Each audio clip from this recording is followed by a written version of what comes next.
What up, people? Welcome to my first Godzilla review of 2025. Today, we are gonna kick things off nice and simple by looking at yet another Bendai loose figure. I actually never figured out the proper term for this, but it's one of these loose figures that Bendai has made that just has a simple tag, no packaging, you get the figure as is. So today we got the Godzilla Evolved one from, of course, GXK.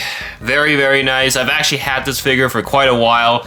Just didn't get around reviewing it till now, but I am rushing out videos, so I just gotta get this out. So that being said, this is one of those collectibles. Once again, if you're not familiar with these figures, these are really just collectibles. Yes, they have articulation, but they are super limited.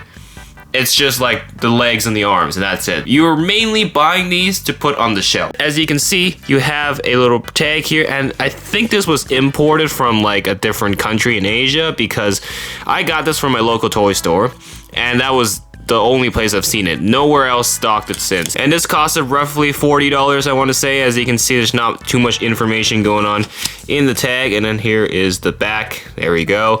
Just another nice decoration. So this is like buying a stuffy. You know when you buy stuffies, they include the tag and then you can just cut it off? It's the same situation here. All you gotta do is cut it off. There you go. That's the tag. Get rid of this, and you have the figure itself. It's very minimal work. We can now take a proper look at this figure.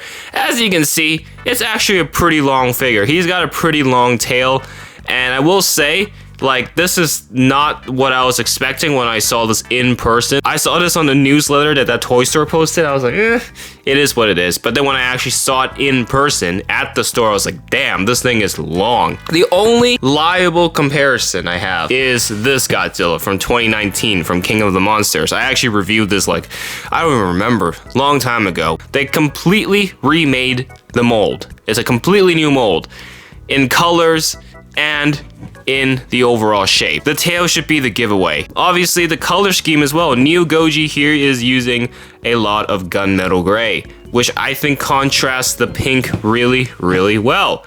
So they're both 40 bucks, but as you can see, there has been a drastic change in the quality of the figure from these two figures. You're not paying your money for a recolored figure. You're paying your money for a new figure. The main thing you're looking at with these figures is the color. So as I mentioned, main body color is gunmetal gray, and then for the pink, starts off at the end of this tail and travels up the rest of the tail very nicely all the way up to the dorsal plates. The dorsal plates look great. I think the pink application is done really well. It's actually kind of reflective in a way. It's very shiny. I like that. There's like a gloss to it, and really allows the light to just bounce off it. I feel like the head is a little bit lazy. I think that's where it falls short a little bit. You can see the eyes, you know, it's kind of dead. The overall pink application is great. It just falls a little short at the head, in my opinion. I mean, I do like how the pink kind of travels up his like neck. You have the mini dorsal plates on his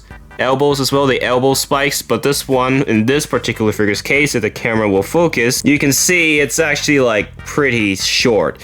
Compared to all the Playmates ones you've seen and the SH Monster Arts, like this one actually is the shortest elbow spike, which I guess makes sense for this figure safety-wise because it's pretty minimal. As I mentioned in the beginning, articulation is super limited on these Bendai figures. It comes down to just the legs, so this leg,